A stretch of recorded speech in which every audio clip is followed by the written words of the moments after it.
amigos do Centro Espírita Miguel, esta casa tão querida que nos acolhe, né? Como estão, né? Espero que todos estejam bem.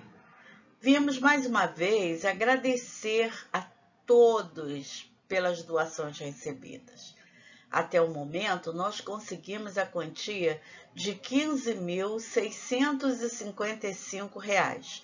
Que Jesus abençoe a todos esses corações generosos, né? Fizemos 4 licitações e recebemos 3 orçamentos. Dentre esses 3 orçamentos, né, o profissional que veio atender melhor as nossas necessidades foi o que apresentou um valor de R$ 18.000 pela sua mão de obra, né? E então nós vamos iniciar o nosso trabalho, né, nosso conserto do telhado no dia 14 de março. E nós devemos gastar aí de material em torno de R$ 8.000. Sendo assim, precisamos dar prosseguimento a essa campanha, né, do conserto do telhado. Falta pouco e nós temos a certeza que nós vamos conseguir concluir essa obra, porque não temos dúvidas de contar com esses amigos queridos do Centro Espírita Miguel, esses corações generosos que estão sempre prontos a nos auxiliar. Muito obrigada, queridos amigos, e que Jesus abençoe a todos nós.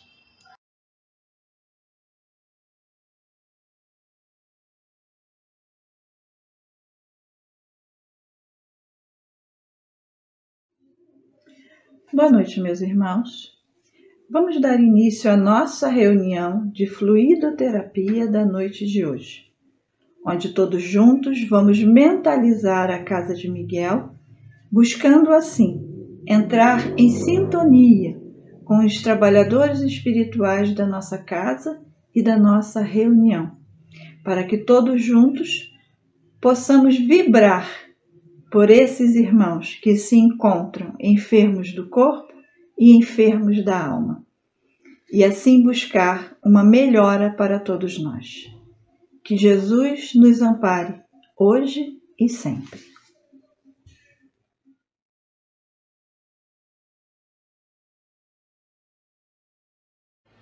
Olá, do livro Caminho, Verdade e Vida, psicografia do nosso saudoso Francisco Cândido Xavier e a mensagem do nosso irmão Emmanuel, número 32, Nuvens. E saiu da nuvem uma voz que dizia: Este é o meu amado filho, a ele ouvi. Lucas, capítulo 9, versículo 35. O homem quase sempre tem a mente absorvida na contemplação das nuvens que lhe surgem no horizonte. São nuvens de contrariedades, de projetos frustrados, de esperanças desfeitas. Por vezes, desespera-se, envenenando as fontes da própria vida. Desejaria, invariavelmente, um céu azul à distância, um sol brilhante no dia e luminosas estrelas que lhe embelezassem a noite. No entanto, aparece a nuvem e a perplexidade o toma de súbito. Conta-nos o Evangelho a formosa história de uma nuvem. Encontravam-se os discípulos deslumbrados com a visão de Jesus transfigurado, tendo junto de si Moisés e Elias, aureolados de intensa luz. Eis, porém, que uma grande sombra comparece. Não mais distinguem o maravilhoso quadro. Todavia, do manto de névoa espessa, chama a voz poderosa da revelação divina: Este é o meu amado filho, a ele ouvi. Manifestava-se a palavra do céu, na sombra temporária. A existência terrestre, efetivamente, impõe angústias inquietantes e aflições amargosas. É conveniente, contudo, que as criaturas guardem serenidade e confiança nos momentos difíceis. As penas e os dissabores da luta planetária contêm esclarecimentos profundos, lições ocultas, apelos grandiosos. A voz sábia e amorosa de Deus fala sempre através deles. Um grande abraço fraterno para vocês e até a próxima oportunidade.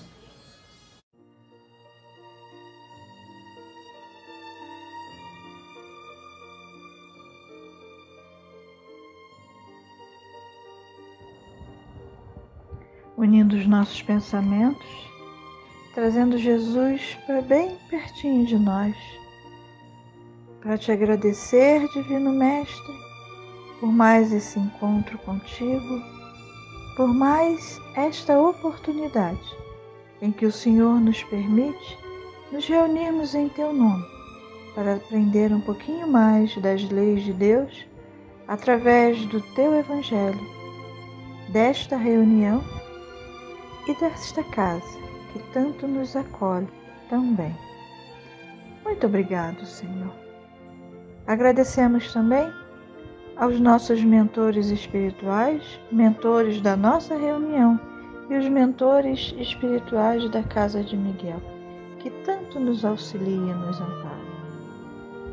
Que fiquem conosco no decorrer de todo esse encontro e que a Tua paz, Senhor, o Teu amor, sustente a todos nós, agora e sempre, e se estenda a toda essa humanidade que tanto precisa de Ti. Graça vos damos por tudo, Senhor, e assim seja, graças a Deus.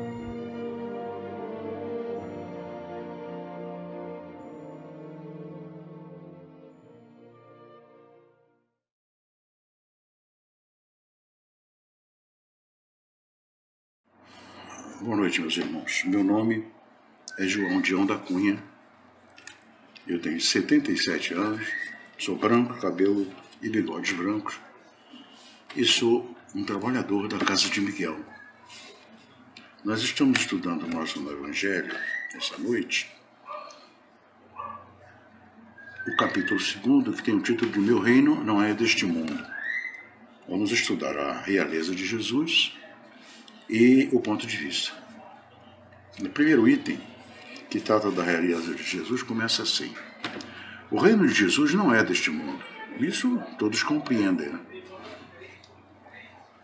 Mas sobre a terra, ele não terá também uma certa realeza? O título de rei nem sempre exige o exercício do poder temporal. Ele é dado. Rei não são apenas aqueles soberanos, imperadores que dominam nações, enfim. Esse título também é dado por consenso unânime àquelas pessoas que, por seu gênio, se colocam em primeiro lugar em alguma atividade, dominando o seu século e influindo sobre o progresso da humanidade. É nesse sentido que se diz o rei ou então o príncipe dos filósofos, dos artistas, dos poetas. Nós temos um exemplo na cidade do Rio de Janeiro. Ele nasceu aqui, Olavo Bilac, tinha o título de o príncipe dos poetas, né? Todos nós conhecemos também o famoso rei Pelé. Recebeu o título primeiro de atleta do século e depois recebeu o título de rei do futebol. São esses tipos de reinados que não são determinados por uma dinastia ou por a pessoa que assumiu um trono, uma condição de mando de uma nação, e sim por consenso e unanimidade, como eles dizem aqui. Essa realeza, que nasce do mérito pessoal, é sempre consagrada pela posteridade. Ela sobrevive, esse tipo de título sobrevive sempre ao titulado, com certeza, né? Não tem muitas vezes mais preponderância do que aquela dos reis coroados. Se a gente analisar, realmente tem muito mais. Ela é imperecível, enquanto a outra, a dos reis coroados, depende das circunstâncias. Essa tipo de realeza, ela é sempre abençoada pelas gerações futuras, enquanto a outra, às vezes, chega a ser até amaldiçoada, em virtude do comportamento dos soberanos no governo dos países.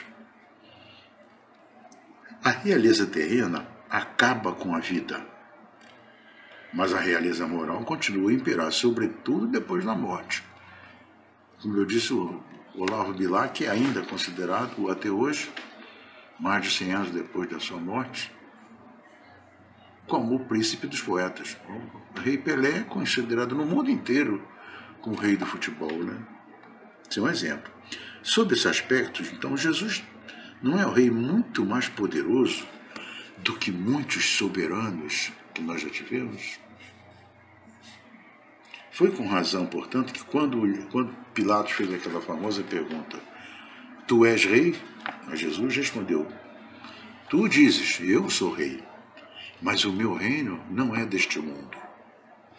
Que era a preocupação que os judeus queriam que ele fosse o rei dos judeus. Né? Nós conhecemos a história. Mas não é o reinado dele, não tinha nada a ver com o reinado do povo judeu, é do planeta inteiro. Agora vamos para o tema do chamado ponto de vista. Vamos ver primeiramente a gente vai ter uma ideia do ponto de vista da vida espiritual e da vida terrena. O nosso Evangelho diz assim, a ideia clara e precisa que se faz da vida futura dá uma fé inabalável no porvir, ou seja, quem tem assim aquela fé na existência, na sobrevivência e na vida futura, não na vida futura no corpo físico, na vida futura depois de desencarnar, essa fé tem consequências enormes sobre a moralização dos homens, né? Porque ela muda completamente o ponto de vista pelo qual essas pessoas encaram a vida terrena. Quem tem fé no futuro, no seu futuro espiritual, não importa do seu índice, nível de moralidade ou de nível evolutivo, mas sabe, que conhece e sabe que a vida, que não existe nada, que quando ele desencarnar, ele vai continuar no mundo espiritual o seu processo evolutivo, que não vai mudar nada. Esse tipo de pessoa, para aquele que se coloca pelo pensamento nessa situação, na vida espiritual, que é infinita, a vida corporal não é mais que uma rápida passagem. A vida espiritual ele sabe que é infinita, mas a vida do corpo ele sabe que é uma rápida passagem, uma breve permanência num país ingrato que é o corpo. Para o espírito, o corpo físico é uma prisão. Os espíritos garantem isso para nós.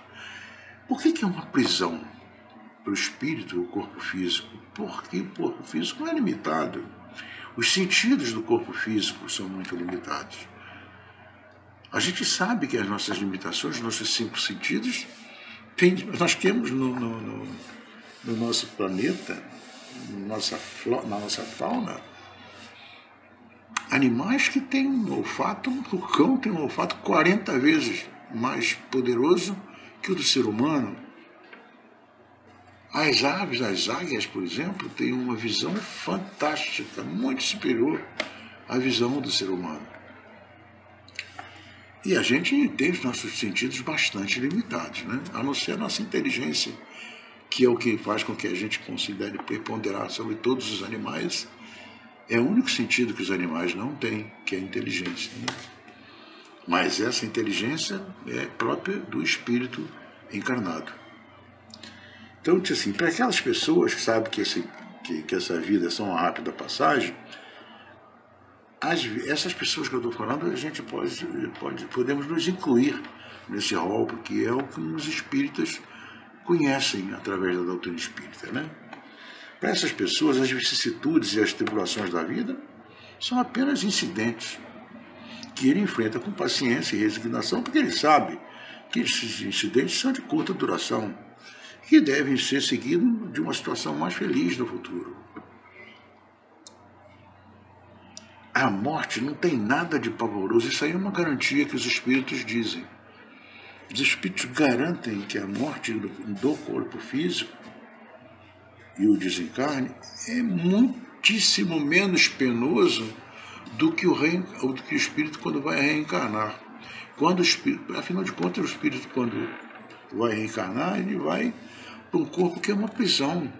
Ele tinha lá uma liberdade absoluta em todos os sentidos, uma visão muito mais ampliada do que ele é realmente. Aqui no corpo físico ele não tem nada disso. Não tem esse conhecimento, né? Ele só tem o que ele vê do dia a dia, né? Olha só que interessante, ele diz assim, quando os espíritos dizem que não tem nada de pavoroso a morte do corpo físico. Não é mais, até porque não é mais a porta do nada. Aquelas pessoas que não acreditam na vida futura, que imaginam que o corpo vai morrer e o espírito vai para o nada, para um lugar que não existe, que não tem fé nenhuma nessa sobrevivência do espírito, né? O futuro dele, espiritual, para essas pessoas, para quem não pensa dessa forma, a morte é uma libertação, que abre para o exilado, que é a alma que está ligada ao corpo físico, abre para ela a morada da felicidade e da paz. Sabendo que se encontra numa condição temporária e não definitiva, ele, o espírito, encara as dificuldades da vida com mais indiferença, do que resulta uma calma de espírito que lhe abranda as amarguras, que suaviza as amarguras, porque ele sabe que aquele sofrimento não vai ser eterno, aquele sofrimento, as dores físicas vão desaparecer. No mundo espiritual é diferente. Pela simples dúvida, olha só, pela simples dúvida sobre a vida futura, agora vamos ver o ponto de vista da vida terrena, como nós citamos anteriormente. Pela simples dúvida sobre a vida futura, o homem concentra todos os seus pensamentos na vida na Terra. Incerto do porvir, como ele não tem certeza do que vai acontecer, dedica-se inteiramente à vida presente, só e exclusivamente. Ele só pensa no futuro do corpo físico dele. Quando eu envelhecer, eu tenho que me preparar para essa condição, me preparar economicamente, enfim, para isso. Para quando não tiver mais condição de trabalhar. Esse tipo de pensamento é natural, que o homem até tenha instinto de sobrevivência. Vamos ver mais adiante. Como eu disse, se pela simples dúvida sobre a vida futura, o homem concentra todos os seus pensamentos na vida terrena e incerto do porvir, dedica-se inteiramente à vida presente, não entrevendo bens mais preciosos que esses bens da terra. Para eles, os bens da terra são os mais preciosos. Ele se porta como uma criança que nada vê além dos seus brinquedos e tudo faz para os obter. Existem brinquedos do homem adulto também, automóvel, né? Casa de campo, casa de praia. E isso é aqueles mais simples, né? Aí outros pensam em iate, avião, tal, entre outras coisas. São brinquedos na vida terrena.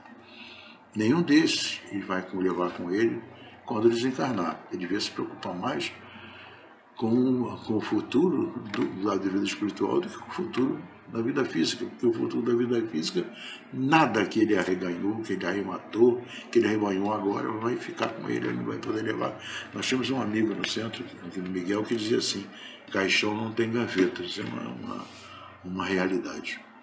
A perda do menor dos seus bens causa-lhe uma mágoa enorme, um desengano, uma esperança perdida, uma ambição insatisfeita, uma injustiça de que ele foi vítima. O orgulho ou a vaidade ferida são tantos outros tormentos que fazem da vida do indivíduo uma angústia perpétua, pois que ele se entrega voluntariamente a uma verdadeira tortura de todos os instantes. Todos os instantes são para ele. A gente imagina que as pessoas, muitas das vezes, nós vimos na semana passada, às vezes a pessoa que é aparentemente muito feliz, mas é só aparentemente, muitas das vezes, é um sofredor angustiado por todos esses problemas que a gente não conhece. Ele é apenas economicamente confortável, mais nada. Assim acontece com aquele que encara a vida terrena do ponto de vista da vida futura. A humanidade, como as estrelas do céu, se perde na imensidade. Ele então se apercebe de que grandes e pequenos se confundem como as formigas num monte de terra e que operários e poderosos são da mesma estatura. Quem sabe, quem conhece a chamada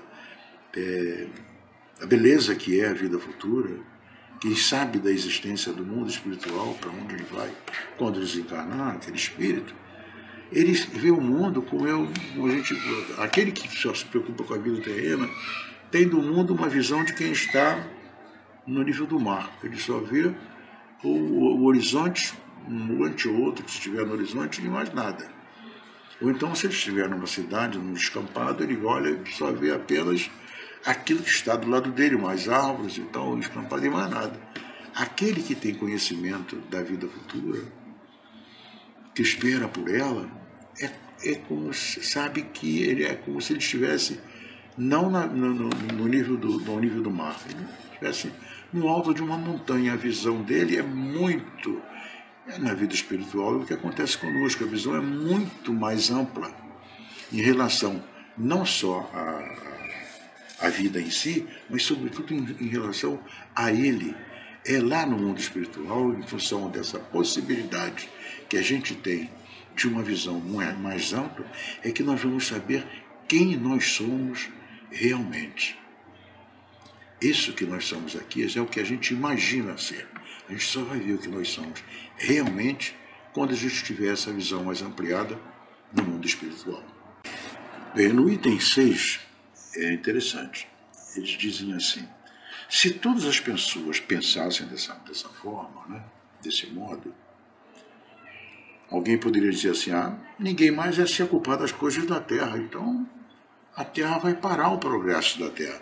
Se as pessoas não se preocuparem com a vida presente, ninguém vai mais se preocupar em produzir nada, em criar nada, então o progresso vai deixar de existir, a vida na Terra vai acabar deixando de existir. As pessoas precisam se preocupar. Mas então já tem uma colocação aqui interessante que fala disso. Não é assim, porque o homem procura instintivamente o seu bem-estar, é natural. E mesmo tendo a certeza de que vai ficar por pouco tempo em algum lugar, ele ainda vai querer estar o melhor e o menos mal possível. Isso é instinto de sobrevivência, instinto de conservação. Não há uma só pessoa que, sentindo um espinho na mão, não retire para não ser picado pelo espinho. Claro. A própria vida, né? O instinto de conservação, o instinto de sobrevivência, nos empurra para frente para trabalhar, para conseguir melhor condição de vida para você e para os seus familiares. Melhor condição de vida. Cuidado, não pensar, não se preocupar com o supérfluo. Vamos ver aqui. De forma nenhuma a gente deve se abster de lutar pelo necessário. A gente deve se despreocupar em lutar pelo supérfluo. A procura do bem-estar força o homem a melhorar todas as coisas, impulsionado como ele é pelo instinto do progresso e da conservação que decorre das próprias leis da natureza. São leis da natureza. Todos os seres humanos têm isso, já nascem com essa condição, é instintivo isso. Ele trabalha, portanto, por necessidade, por gosto e por dever, e com isso cumpre os desígnios da providência que o colocou na Terra para esse fim. Nós fomos colocados aqui para progredirmos moral e intelectualmente, de todas as formas. Você não consegue fazer isso, progredir moralmente, trancado dentro de um local, sem se preocupar com absolutamente mais nada do mundo. Não é esse o caminho. Só aquele que considera o futuro pode dar ao presente uma importância relativa, consolando-se facilmente dos seus reveses ao pensar no destino que o está aguardando. Deus não condena, portanto, os gozos terrenos, ao contrário, mas o abuso desses gozos, como nós falamos há uns minutos atrás. O supérfluo é que é prejudicial. O que é necessário. Você precisa trabalhar, cuidar da sua vida, progredir pelo teu bem-estar e pelo bem-estar de todos, do teu próximo e da tua família, sobretudo. É contra esse abuso que se previne aqueles que compreendem essas palavras que Jesus disse: o meu reino não é desse mundo, não. O meu reino está no mundo espiritual. Na realidade, a nossa vida, verdadeira vida, é a vida espiritual. Eu não sou esse corpo físico, eu estou nesse corpo físico. Eu tenho um espírito e já tive já habitei outros corpos físicos e muito provavelmente vou habitar outros mais na frente, mais adiante. Então, neste corpo, esse espírito, o João está habitando esse corpo, mas eu sou o espírito, não o corpo. Eu estou nesse corpo. Aquele que se identifica com a vida futura é semelhante a um homem rico, que perde uma pequena soma, nem se preocupa quando ele perde alguma coisa, ele tem muito dinheiro, né? Tem um poder econômico forte. Agora, aquele que concentra todos os seus pensamentos na vida terrestre é como o pobre, que quando perde alguma coisa ou perde tudo que possui, cai num desespero absoluto. O Espiritismo dá a esse, finalizando o nosso tema de hoje, diz assim, o nosso Evangelho diz assim: o Espiritismo dá amplitude ao pensamento e abre-lhe novos horizontes. Em vez dessa visão estreita e mesquinha que o concentra na vida presente, fazendo do instante que passa sobre a Terra o único e frágil esteio do futuro eterno, o Espiritismo nos mostra que esta vida é um simples elo do conjunto harmonioso e grandioso da obra do Criador. A eternidade e a importância do processo evolutivo. Nós temos uma eternidade pela frente. E precisamos de seguir nesse processo.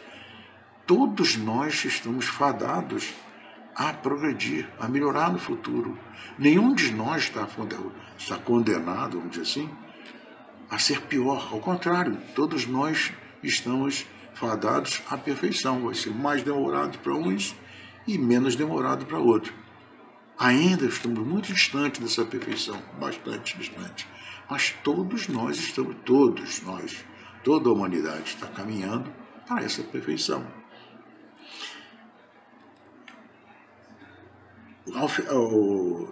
Deus deu uma paradinha. O Criador, dentro da obra do Criador, revela-se a solidariedade que liga todas as existências de um mesmo ser, todos os seres de um mesmo mundo e todos os seres de todos os mundos. Nós estamos todos interligados, não apenas com todos os nossos irmãos encarnados no planeta Terra, mas fora dele. Oferece, assim, uma base e uma razão de ser à fraternidade universal, enquanto a doutrina da criação da alma, no mesmo momento do nascimento de cada corpo, faz que todos os seres sejam estranhos uns aos outros. Essa solidariedade das partes de um mesmo todo explica aquilo que é inexplicável, quando apenas consideramos uma parte. Essa visão de conjuntos, os homens do tempo do Cristo não podiam compreender. Com certeza, Cristo usou muito as parábolas exatamente porque os homens, naquela época, não tinham condição de compreender tudo aquilo como era necessário que fosse compreendido. E por isso o seu conhecimento foi reservado para mais tarde, para agora com o Consolador prometido por Jesus. Ele prometeu que enviaria para nós o Paracleto, que seria o Consolador, que é a doutrina espírita, que consegue mostrar para nós todos esses caminhos no nosso processo evolutivo. É o Consolador prometido por Jesus. Ficamos por aqui, agradecemos a atenção de todos e rogamos que a paz e o amor do Divino Mestre Jesus permaneça entre nós. Graças a Deus. Vamos agora nos encaminhar para a prece final, onde todos juntos buscamos Jesus em nossos pensamentos, para aproveitar melhor essas vibrações de saúde, de equilíbrio e de harmonia para o nosso corpo físico e espiritual. Que Jesus ampare a todos nós, hoje e sempre. Quanta luz nesse ambiente, descendo sobre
Graças a Deus. Obrigado, Senhor, por mais esse banquete que o Senhor nos permitiu na noite de hoje, onde alimentamos em espírito com essas orientações do nosso Divino Mestre Jesus para nos ajudar a caminhar pela face da terra, ajudando também a harmonizar o nosso corpo físico e espiritual. Que possamos, Senhor, todos nós, enfermos do corpo e da alma, sairmos dessa reunião bem melhores do que aqui chegamos, e te dando graças por tudo que somos, por tudo que temos e por tudo que do Senhor recebemos hoje e sempre. E assim seja, graças a Deus.